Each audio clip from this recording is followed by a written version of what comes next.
O tema é saindo da escravidão. E primeira coisa muito importante é entender o significado da palavra escravo.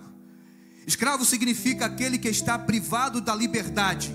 É também aquele que está submetido à vontade e ao governo de um senhor, a quem pertence como propriedade. Então todos entenderam o que significa a palavra escravo? É aquele que está privado do seu direito de liberdade e está submetido à vontade de um senhor. E a esse senhor, ele o tem como propriedade. Agora o segundo ponto que eu quero ressaltar e passar para a amada igreja de Cristo: o que é a graça de Deus?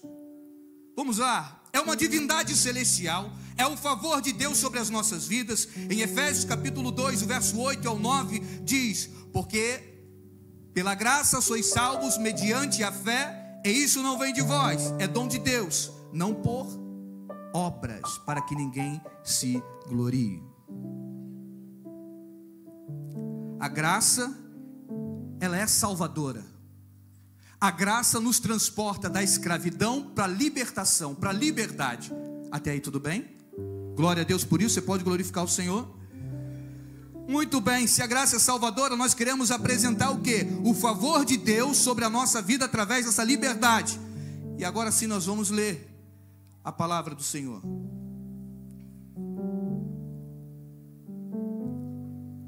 Romanos capítulo 6 e o verso 1. Em Romanos vai falar sobre o pecado e a lei do pecado. O texto inteiro é Paulo falando aos romanos, advertindo aos romanos sobre a lei do pecado,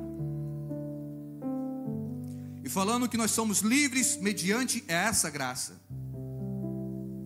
Diz o texto, Romanos capítulo 6, verso 1: que diremos, pois, permaneceremos no pecado para que seja a graça mais abundante? Verso 2: de modo nenhum. Como viveremos ainda no pecado, nós, os que para ele morremos? Ou porventura ignorais que todos nós que fomos batizados em Cristo Jesus, fomos batizados na sua morte? Verso 4: fomos, pois, sepultados com ele na morte pelo batismo, para que como Cristo foi ressuscitado dentre os mortos pela glória do Pai, assim também andemos nós em novidade de... Em novidade de quê? Ora, se nós estamos aqui para viver uma novidade de vida, logo nós entendemos que não dá para viver na lei do pecado. Se entendemos que vivemos o batismo com Cristo, e isso está falando aqui no verso 1 ao 3, Paulo nos fala sobre o relacionamento, ou seja, o tempo da nossa conversão. Ele está nos advertindo para que saiamos dos rudimentos passados. Paulo está nos advertindo para que a gente saia dos rudimentos passados. E o que é rudimentos passados, irmãos? Rudimento significa algo que se encontra como estágio inicial, princípios primitivos. Agora observe uma coisa comigo. Não é pela primeira impressão que vamos definir a nossa vida. Não é pela primeira impressão. Dizem no mundo aí que a primeira impressão é a que vale, né? Eu discordo. Porque às vezes você vai pegar alguém no dia mal, no dia ruim, e você vai julgar aquela pessoa pelo aquele dia. Aquela pessoa, ela é boa. E aí eu me lembro da Vanessa. Cadê a Vanessa aí do Bruno? Ela está aqui? A Vanessa? Tá não, né? A Vanessa, vou falar da Vanessa assim mesmo. A Vanessa falou assim: a gente se conhecia num outro ministério e a gente nunca conversamos, a gente conhecia de cumprimentar com a paz do Senhor. E aí um dia, quando ela chegou aqui na Rara, nós fomos para o gabinete, estava eu e Raquel junto com ela. Daí nós falamos, conversando com ela, atendendo, fazendo o processo da cura da alma. Ela olhou e falou assim: não sabia que vocês eram tão acessíveis e que a gente podia viver essa amizade. Eu julguei vocês achando que por vocês estarem na liderança de departamento eram pessoas difíceis, altivas. E eu também, por sua vez, olhei para ela e falei assim: essa menina parece um pouquinho antipática. Mas não era. Então a primeira impressão não é a que fica. A gente não pode deixar permanecer. Não podemos julgar as coisas pela primeira impressão, mas sim por princípios, valores e fundamentos. Amém? Então princípios, valores e fundamentos são coisas que eu e você precisamos ser formados. Amém, queridos? E como eu falei no nome dela, Bruna e Vanessa, beijo no coração de vocês.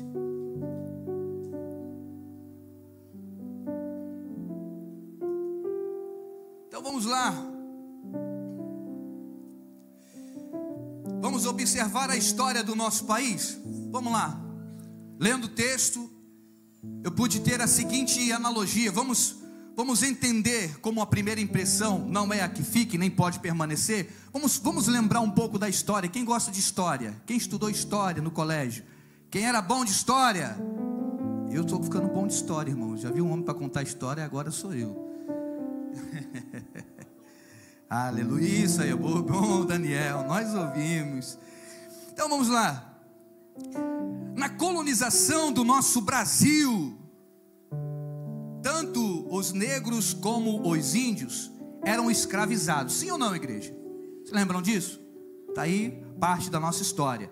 Então, na colonização do nosso Brasil, tanto negros como índios eram escravizados pelos brancos, conhecidos como senhores ou barão do café ou da cana-de-açúcar. Bom, observe que a escravidão foi a primeira impressão dada ao nosso país. Então o Brasil foi conhecido como um país da escravidão. E de fato, até hoje eu vou dizer para vocês que sorrateiramente isso caminha no nosso meio. Mas vamos lá.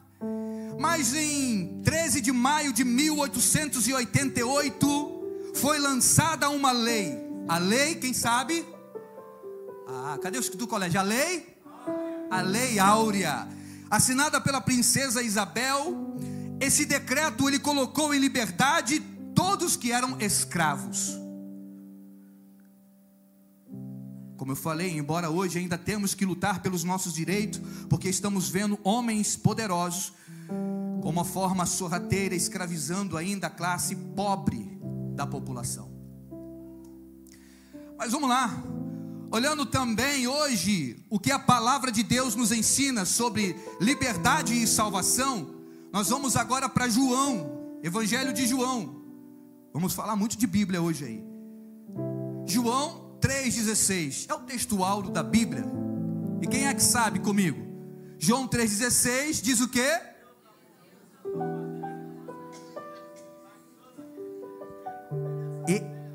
Esse eu faço de perto, repete para mim, esse sabe de qual é decorado, vai lá. Porque Deus amou o mundo de tal maneira que deu seu Filho unigênito, para que todo aquele que nele crê não pereça, mas tenha a vida eterna. Essa foi a lei dada pelo nosso Pai Celestial.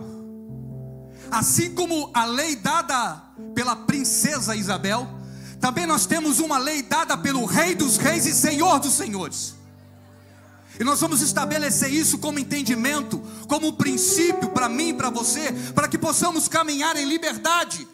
Porque no tempo de hoje, nessa década, nesse tempo presente chamado hoje, o tempo oportuno, melhor dizendo, ainda existem homens e mulheres, existem pessoas, existem igrejas que vivem a escravidão.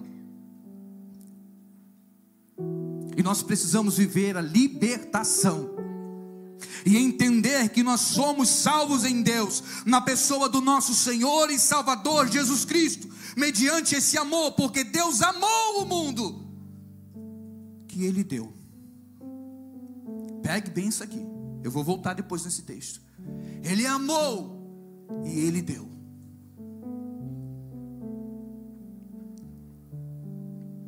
Estamos falando do amor que paga preço. Estamos falando do amor que escolhe seus filhos, que ama seus filhos, melhor dizendo, e que se doa por ele. Ainda no Evangelho de João 8,36 diz: se pois o Filho vos libertar, verdadeiramente sereis. Se pois o Filho vos libertar, verdadeiramente sereis livres. E aqui está a revelação da lei de Deus por intermédio da graça salvadora. Eu estou apresentando fatos que nos levam a entender que se a gente não estiver em Deus, na palavra do nosso Senhor e Salvador Jesus Cristo, nós vamos caminhar numa escravidão de uma forma inconsequente, como se a gente fosse lesados no entendimento. E o que o Senhor quer tratar comigo e com você é um despertamento espiritual, ao ponto de ativarmos o nosso pensamento, para que a gente não seja levado por coisas banais, por coisas mentirosas, pela influência que o mundo tem sobre o ser humano. Amém, igreja?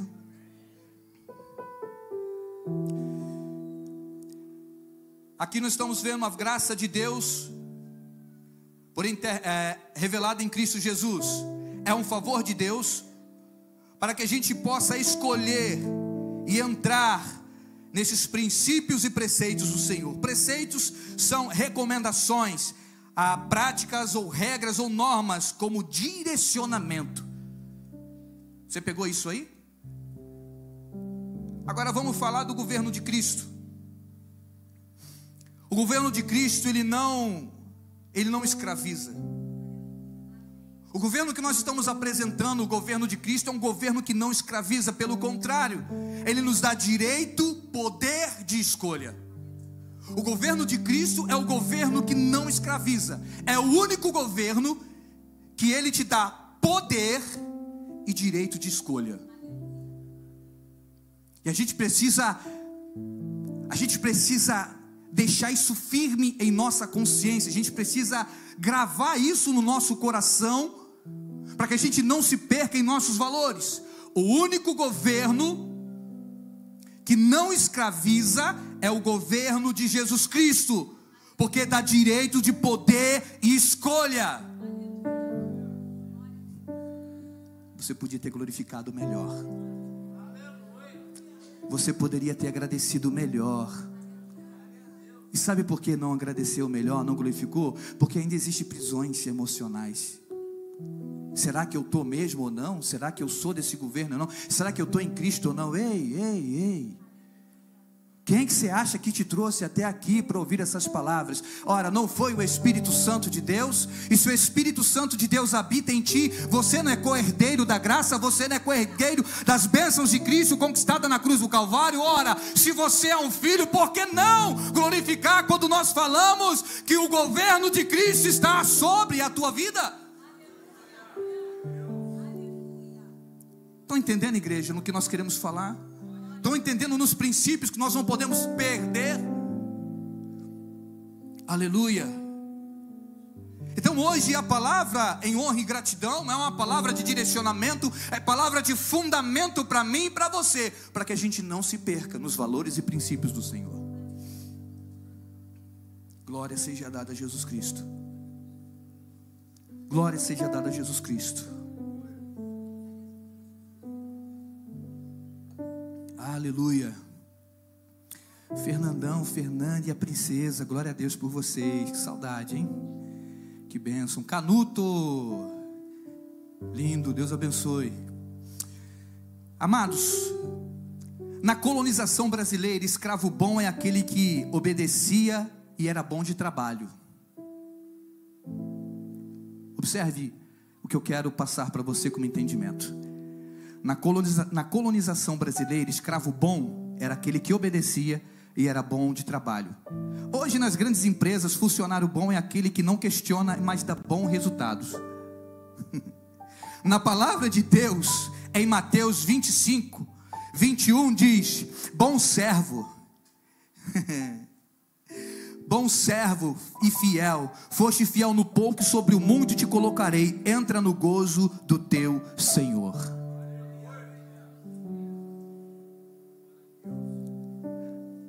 governo de Cristo as coisas são diferentes, você é valorizado, você é visto de uma forma diferente.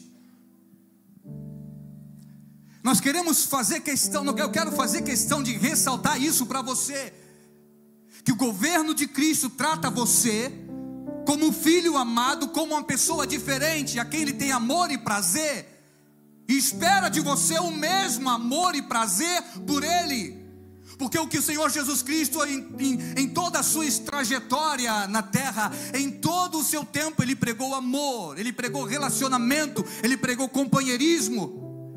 Mesmo sendo Ele o Filho de Deus, Ele separou 12 para um propósito, para propagar o Evangelho. Mesmo sendo Ele um ser poderoso, eu não vou resolver no peito sozinho. Não, eu vou ensiná-los a fazer discípulos.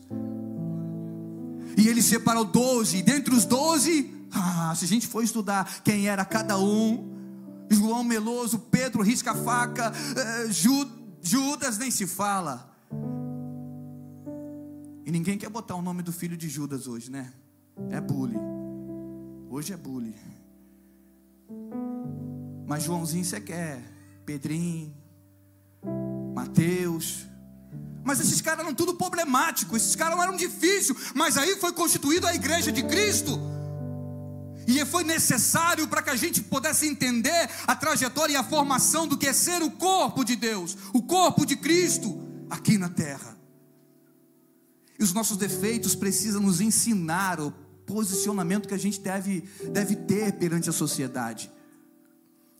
As nossas deficiências não é para fragilizar você ao ponto de isolar você num cantinho e você se sentir o patinho feio da lagoa ou ser mais menosprezado. Não é.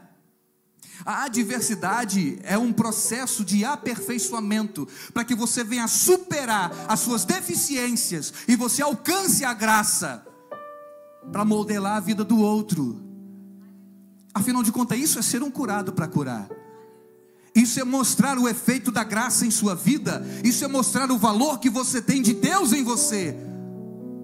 Eu posso ouvir um glória a Deus? Bendito seja o nome do Senhor. Observe que o nosso Senhor, Ele nos pede pouco pelo que Ele nos pode proporcionar a viver. Observe. Quando o Senhor Ele nos chama de servo bom, no texto em Mateus 25, 21, quando o Senhor nos chama de servo bom, não é numa linguagem de escravidão, mas sim, Ele valoriza aquele que ama o servir. O texto que eu acabei de ler aqui, em Mateus 25, 21, ele diz assim: muito bem, servo bom e fiel, foste fiel no pouco, sobre o muito te colocarei, entra no gozo do teu Senhor. Se você estudar o texto todo, está falando das bodas, está falando do entrar no céu, de alcançar dádivas, recursos, é um lugar melhor. Mas o que nós queremos trazer dentro desse conceito, dentro dessa palavra, é que o nosso Senhor, Deus Todo-Poderoso, não nos pede muito. O que Ele está pedindo é fidelidade. Somente fidelidade. O que Ele está pedindo aqui é: fosse fiel no pouco. Ser fiel no pouco. E o que Ele proporciona no pouco é algo maior do que as nossas expectativas, do que a gente pode entender. Ele fala: vem para o gozo do teu Senhor, vem para um descanso, vem para um plano maior. Vocês estão compreendendo a palavra do Senhor?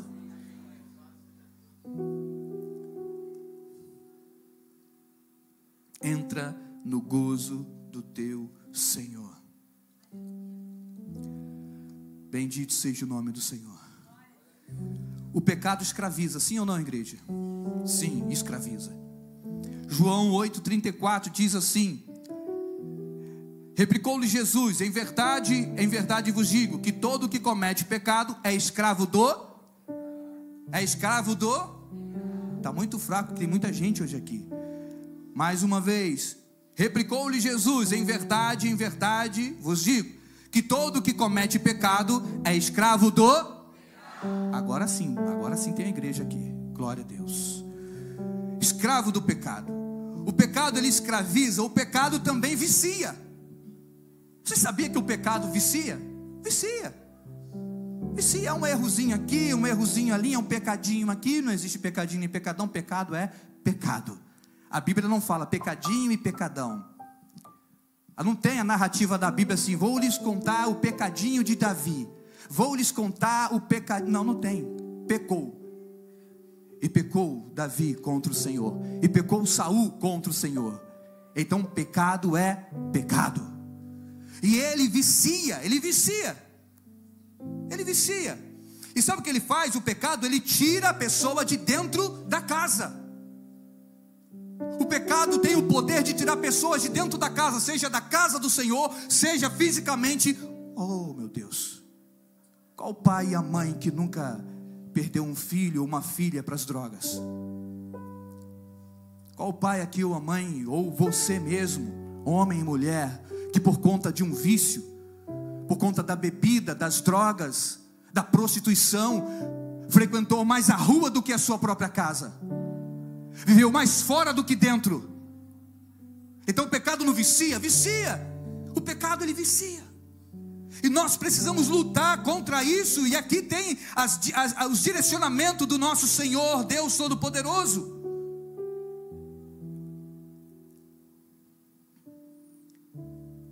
Porque nós pregamos em João 8,36, que diz assim: se pois o Filho vos libertar, verdadeiramente sereis livres. Jesus adverte no 34, dizendo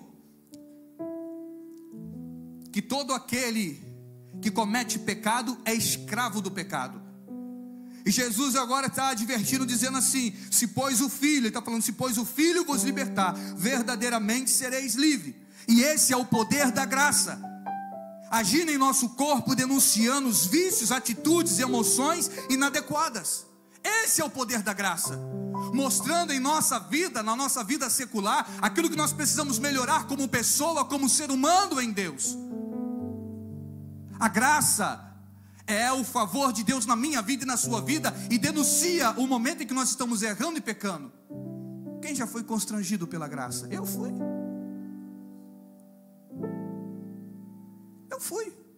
Nós somos.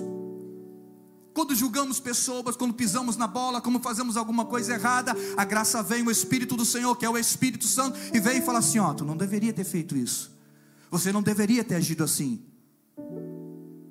Aí lembrando os desenhos antigos, né, aparecia o diabinho do lado e o anjinho do outro, e aí a pessoa fica sem saber a quem vai dar ouvido.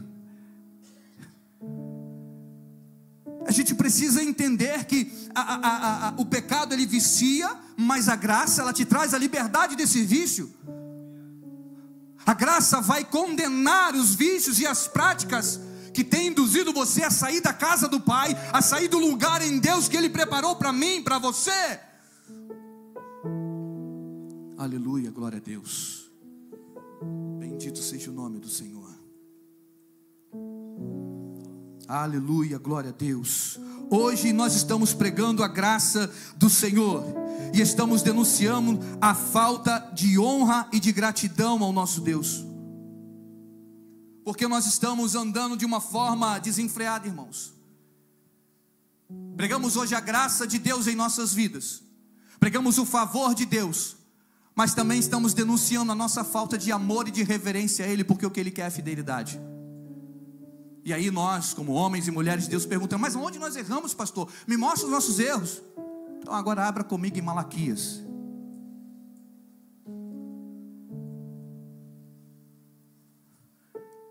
Malaquias capítulo 1, verso 6.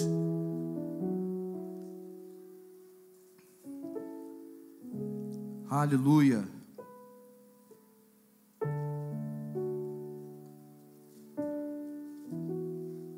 Malaquias, capítulo 1, verso 6.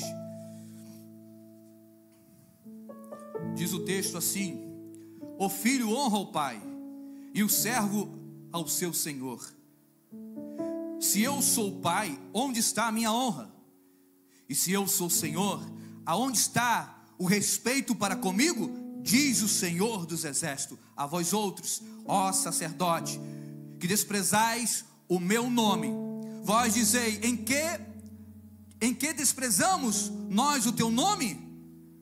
Ofereceis sobre o meu altar pão úmido, e ainda pergunta: em que havemos profanado? Nisto que pensais, a mesa do Senhor é desprezível? Você pode falar, o texto está falando para sacerdotes, sim. E hoje na era da graça, o que somos nós? Você, chefe de família. Foi lindo o que o pregador disse ontem para a gente, né? Homens, não perca o sacerdócio. Não percam o seu sacerdócio no seu lar. Mulheres, não perca também o seu sacerdócio, porque você não está atrás, nem à frente, mas está ao lado. E aí eu me lembro de Lucas quando fala de Zacarias e Isabel. Ambos eram justos e irrepreensíveis, e ambos eram sacerdotes na casa do Senhor. Quando nós falamos, quando o texto fala que o Senhor está repreendendo os sacerdotes, está repreendendo a mim e a você. Porque o que nós falamos, nós honramos, o filho honra o pai, e o servo honra o seu senhor. E se eu sou o pai, está dizendo o Senhor dos Exércitos, aonde está a minha honra? E se eu sou o Senhor, onde está o meu respeito? Aonde nós estamos respeitando ao Senhor com honra e com princípios? Será que nós podemos despertar hoje? Será que nós podemos deixar que o entendimento se abra? O que é honrar o Senhor? O que é viver os princípios do Senhor?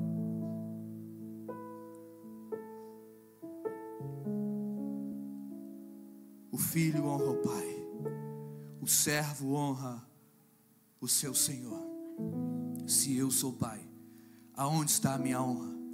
Se eu sou Senhor, aonde está o respeito para comigo? Diz o Senhor dos Exércitos. A vós outros sacerdotes, que desprezai o meu nome. Desprezamos o nome do Senhor quando nós agimos com idolatria quanto ao dinheiro, quanto às riquezas, quanto aos bens que o mundo pode nos dar. Nós ofendemos a santidade de Deus, nós ofendemos a Cristo, nós ofendemos o sacrifício na cruz do Calvário, quando nós adoramos dinheiro, quando nós adoramos a Mamon. E a Bíblia diz que foi o único que Deus chamou como Senhor, dizendo que sim, eu não divido a minha glória com ninguém. Mas existem homens que amam mais o dinheiro do que o Pai Celestial. E quando nós falamos de riqueza, de dinheiro, a igreja parece que vira um esfriamento, você escuta as moscas voando aqui no santuário, porque é algo que parece que mexe, e mexe de verdade. É um poder que Mamon tem sobre a humanidade, de manipular a mente do homem e da mulher de Deus, ao ponto de fazer com que a gente se esqueça de princípios e valores do Senhor e não honre a Deus, porque Ele é o Senhor do ouro e da prata. Ele é o Senhor de tudo e de todos. E quando a gente ama mais o recurso do que aquele que criou o recurso, nós estamos profanando a lei de Deus. Quando a gente começa a amar mais as coisas e as paixões que o mundo oferece, nós estamos deixando de lado tudo aquilo que Jesus conquistou na cruz do Calvário e tudo que Ele nos deu como direcionamento. Nós precisamos honrar ao Senhor, nós precisamos amar ao Senhor. E Ele está requerendo aqui em Malaquias capítulo 1, no verso 6 e diante, o Senhor está falando que Ele quer a sua honra. Ele quer entender por que os homens estão vivendo dessa forma, porque nós, homens e mulheres, sacerdotes do Senhor, estamos deixando ser levados pelas concupiscências da nossa carne, e estamos caindo a cada dia, a cada momento, pelo poder do dinheiro e das riquezas.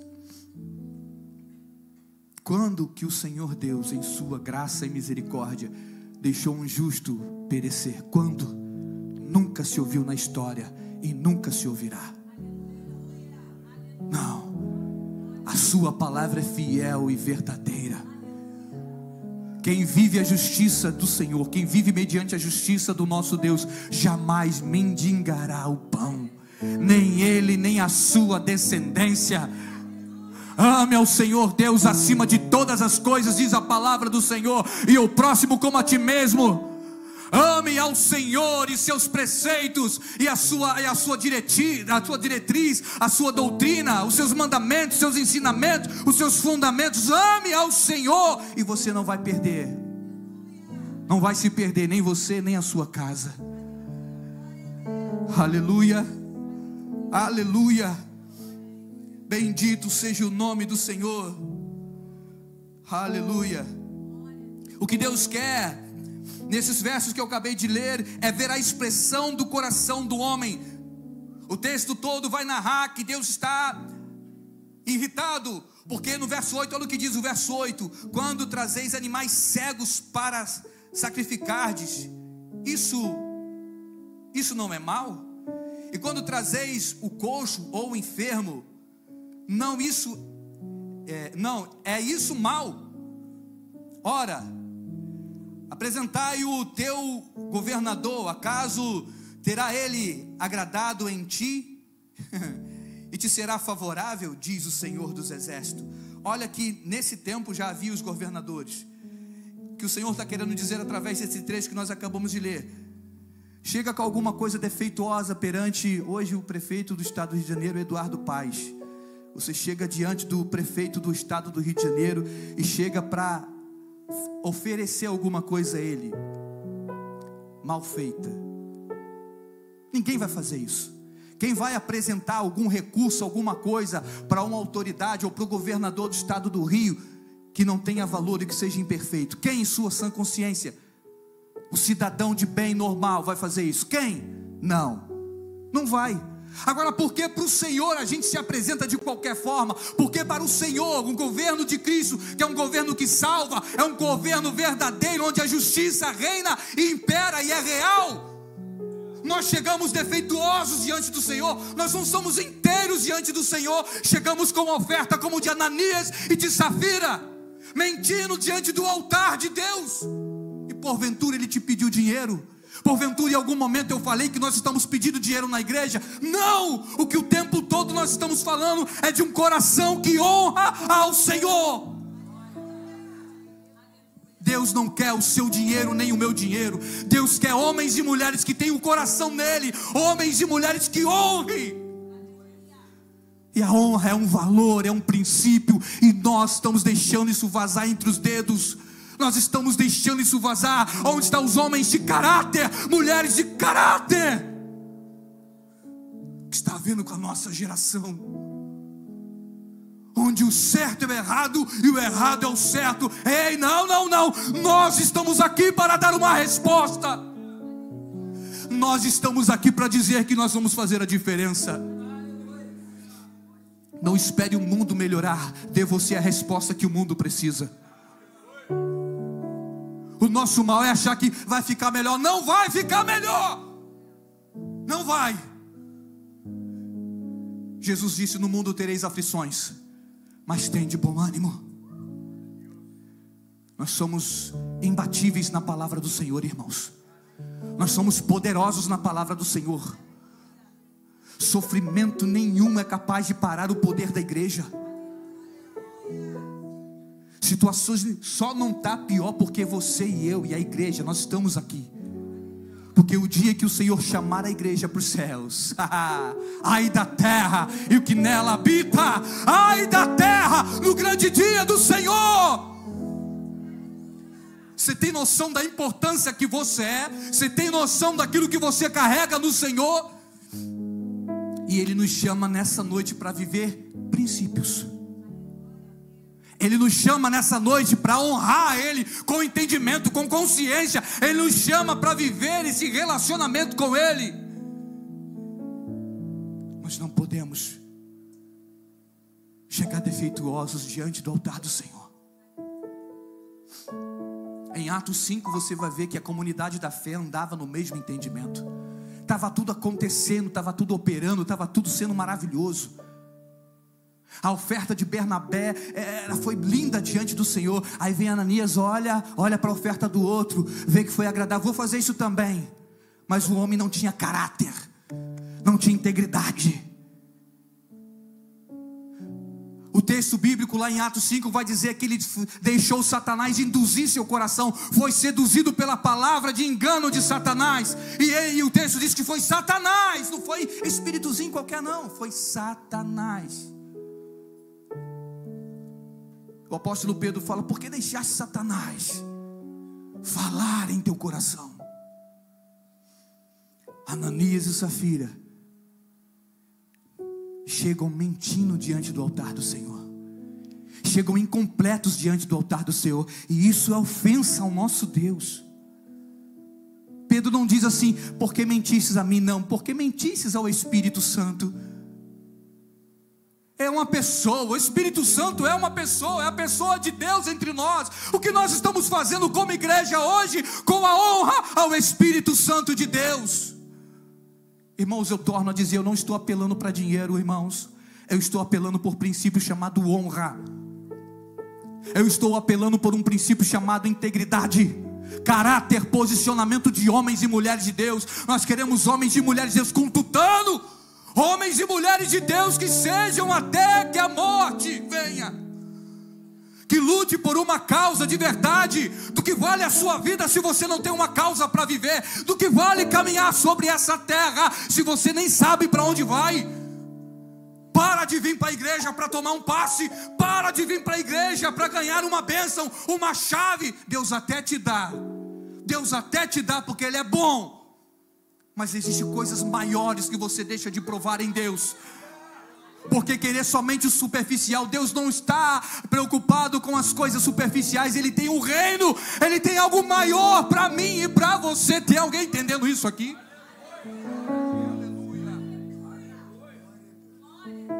Deus tem muito mais para mim e para você. Princípios e valores, nós precisamos entender isso, nós precisamos nos posicionar quanto a isso. Aonde vai parar? Se continuarmos na inércia, desvalorizando isso, não fazendo pouco caso disso, seremos como Caim sobre a face da terra.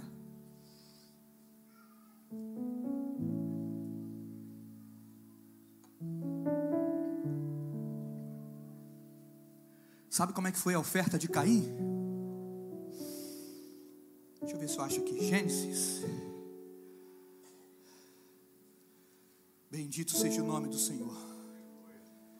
O Espírito Santo de Deus está sobre a casa. Quero compartilhar algo com o ministério de louvor. Lindaiá, cadê Lindaiá? Quando você estava aqui adorando o Senhor, havia um anjo com uma bandeja sobre o altar, recebendo a nossa adoração. Bendito seja o nome do Senhor. Oh, aleluia. Gênesis capítulo 4, verso 3. Aconteceu que no fim de aconteceu que no fim de uns tempos, trouxe Caim do fruto da terra uma oferta ao Senhor. Verso 4. Abel, por sua vez, trouxe das primícias e do rebanho e da gordura deste. Agradou-se o Senhor de Abel e da sua oferta, ao passo de que Caim e da sua oferta não se agradou.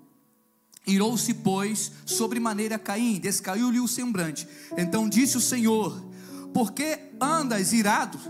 E por que descaiu o teu semblante?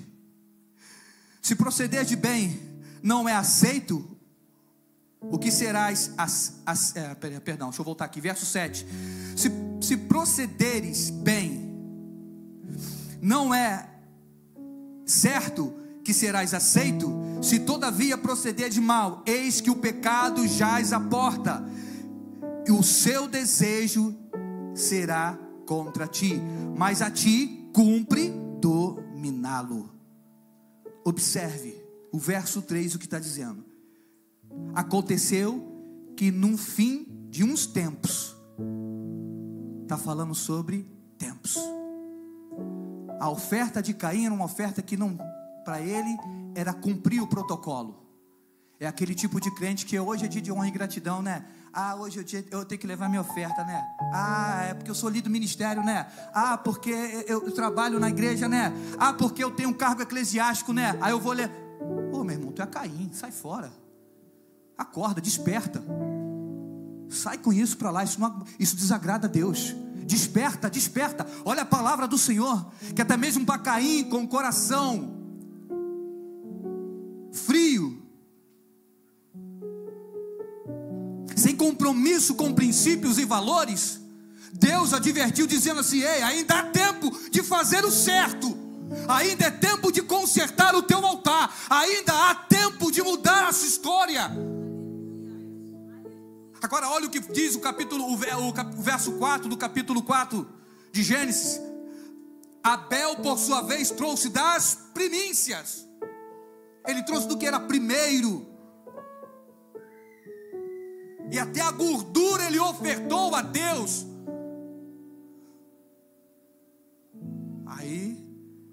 Aí se arrebenta o coração do pai, quando ele olha e vê o filho honrando, trazendo do primeiro. Senhor, aqui, ó, eu reconheço que tudo que eu tenho é bondade sua, porque humanamente, se não fosse a tua bondade, que saúde teria eu, que entendimento teria eu, que conhecimento eu posso carregar, se o Senhor não for comigo?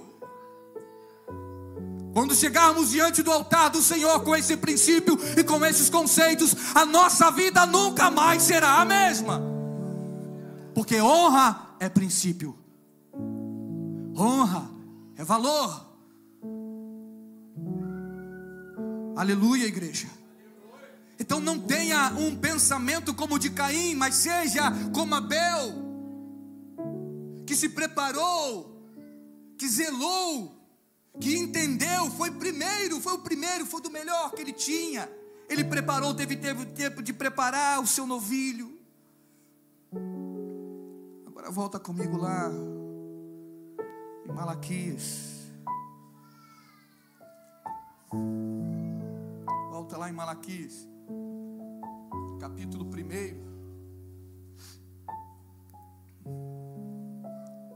e o verso 14. Aleluia.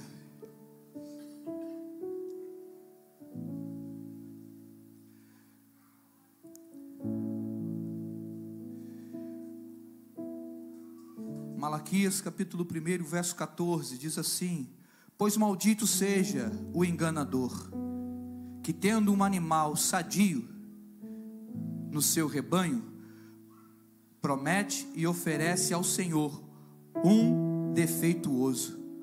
Porque eu sou o Senhor, grande rei, diz o Senhor dos exércitos, o meu nome é terrível entre as nações. Olha o que o Senhor está falando no final de Malaquias, do capítulo 1. Maldito seja o enganador. Foi a mesma coisa que aconteceu com Ananias e Safira. Foi enganar, foi mentir. Alguém pediu, Pedro tinha pedido para Ananias e Safira vender alguma coisa? Sim ou não? Não. Alguém pediu alguma coisa aqui nessa igreja? Sim ou não? Alguém pediu, irmão? É verdade. Se eu estou caducando, você pastor Miqueias me freia, me reprova.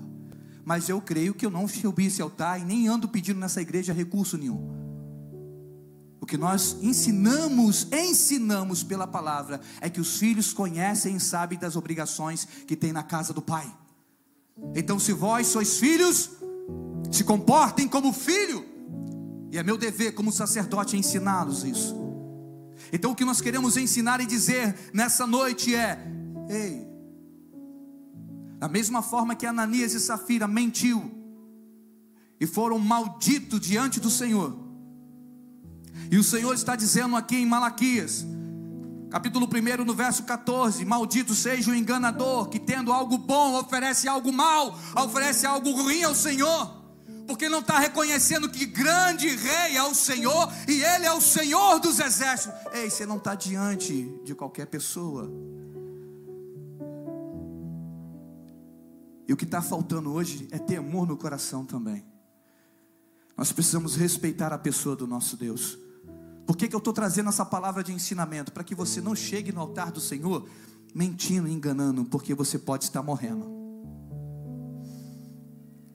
Você pode estar fazendo algo porque a maioria faz, e não faça isso, por favor, não faça isso.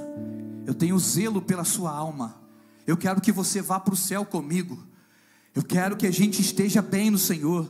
Então eu preciso que você entenda: Deus não está pedindo o seu dinheiro, Ele está pedindo a honra. Se você tem, dê a Ele honra e gratidão. Honre ao Senhor, seu Deus. E se você honra a Deus, você sabe o que pode fazer. Mas não chegue diante da presença dEle com defeito. Não seja negligente diante do Senhor. Deus está tratando na minha vida, na sua vida, justamente na área da finança, porque Deus sabe que o poder que o dinheiro tem. Pois ele, além de seduzir os homens, ele aumenta a altivez e a posição de governo entre a sociedade. Então, o homem que mais tem dinheiro é aquele que mais pode, né? Tudo eu compro, eu posso, e a altivez começa. É assim? Poder de governo e de domínio. Quanto mais rico, mais poderoso esse homem é. E eu louvo a Deus pelos ensinamentos da palavra de Deus. Jó era rico, mas adorava o Senhor. Abraão, muito rico, sempre fazia altares perante o Senhor. Jacó também, e tantos outros. Como Deus quer que você também seja rico, próspero, bem-sucedido, mas não tenha o seu coração no dinheiro, porque a adoração ao dinheiro é adoração a Mamon, e a adoração a Mamon aborrece a Deus. Então tenha o seu coração no Senhor, e a Ele o adore. Respeite a Cristo, entenda o sacrifício de Jesus na cruz do Calvário, e Ele te chama para que você reconheça que Ele é o Senhor dos exércitos, e que o seu nome é terrível entre todas as nações. Ele é temido, seja Ele temido em nosso meio. Então não se apresente a Deus pela metade, mas seja inteiro no Senhor. Aleluia. Bendito seja o nome do Senhor Jesus. Aleluia. Eu quero já chamar o ministério de louvor.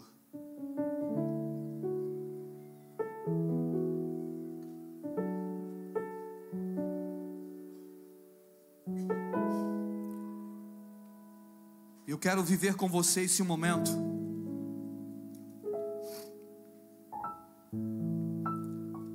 Irmãos, eu sabia que esse sermão hoje não seria um sermão avivalista, mas é um sermão que vai trazer direcionamento para a minha vida e para a sua vida. Nós precisamos viver os valores e princípios do Senhor. Nós precisamos despertar a nossa geração. Nós precisamos mostrar que nós estamos aqui para dar uma resposta. Então não espere por alguém aquilo que você pode fazer. Não espere pela vida do outro aquilo que Deus confiou em suas mãos. Vocês estão entendendo isso, igreja? Não espere por outro aquilo que Deus delegou a você. Pastor, mas eu sou tão pequenininho. Deus quer você. Ele amou você e confiou um encargo a você. Agora te posiciona no Senhor, né? Faz a tua parte diante do Senhor. Queremos as mãos de Deus, mas não queremos o coração dele. As mãos dele é boa, mas o coração dele é melhor ainda. Queira o coração de Deus, queira viver intimidade com o Senhor. Saia da inércia. Saia de cima do muro, esteja inteiro na presença do Senhor. De que lado nós estamos, igreja? Qual vai ser o nosso posicionamento hoje? Qual vai ser a resposta? Pastor, é porque a gente escuta tanta coisa. Diz, e você vai viver pelo que você escuta. Você é motivado pela primeira impressão. Vai continuar na escravidão, como foi pregado hoje aqui? Porque o país começou assim. E Deus chamou a gente para ser escravo por acaso? Por acaso nos chamou o Senhor para continuarmos escravos de alguma coisa? Ou Ele nos colocou em liberdade por intermédio do Seu Filho Jesus, pelo sangue derramado na cruz do Calvário? Eu tenho liberdade, tenho paz com Deus.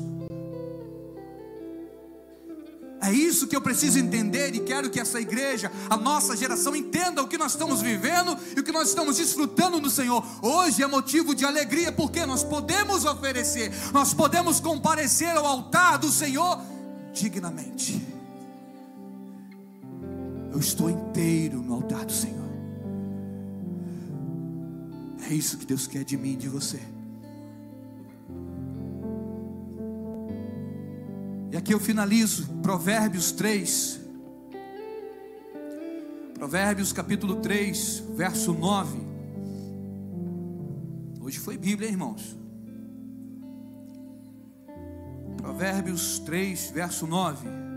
Honra ao Senhor com os teus bens, com as primícias de toda a tua renda, e se encherão fartamente os teus celeiros, e transbordarão de vinho os seus lagares.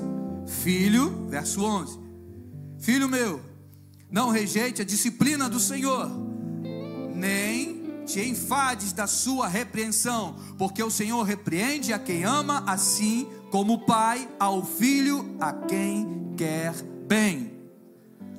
O que nós estamos ensinando aqui: quer viver o bem de Deus?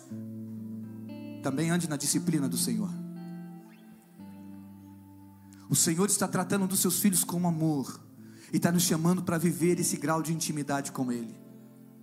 Honra o Senhor com teus bens, e faz prova do Senhor se não vai transbordar os seus lagares, se não vai haver mais em você, não por troca, mas por entendimento. Porque não é troca, Deus não está interessado na quantia, não é o maior nem o menor valor que você pode ofertar e fazer na obra do Senhor. Vocês não lembram da oferta da viúva? Quem lembra da passagem da oferta da viúva aí? Jesus Cristo estava diante do gasofilácio, estava ali, Jesus parou e viu todo mundo ofertando, dizimando. Está Jesus parado olhando. Chega aquela viuvinha com as duas moedinhas que ela tinha, era tão pouquinho, e Jesus chama os discípulos: vem cá, olha aqui, está vendo aquela viuvinha? O que ela deu é maior do que todos aqui. Olha que homens deixavam sacos de dinheiro lá, mas o que ela entregou foi o coração inclinado a Deus. Deus quer o teu coração. Deus quer que você o honre, que você o respeite, que você entenda que Ele é Senhor da sua vida e das suas finanças. É Ele que provê o teu sustento, é Ele que te provê saúde para amanhã batalhar no dia e conquistar aquilo que você precisa. Do Senhor é a terra e tudo que nela se contém. É a palavra de Deus, e nós precisamos usar a palavra de Deus para o nosso entendimento, ao nosso favor, para o nosso crescimento como igreja, como noiva de Cristo. Amém, filhos? Se coloque de pé, por gentileza.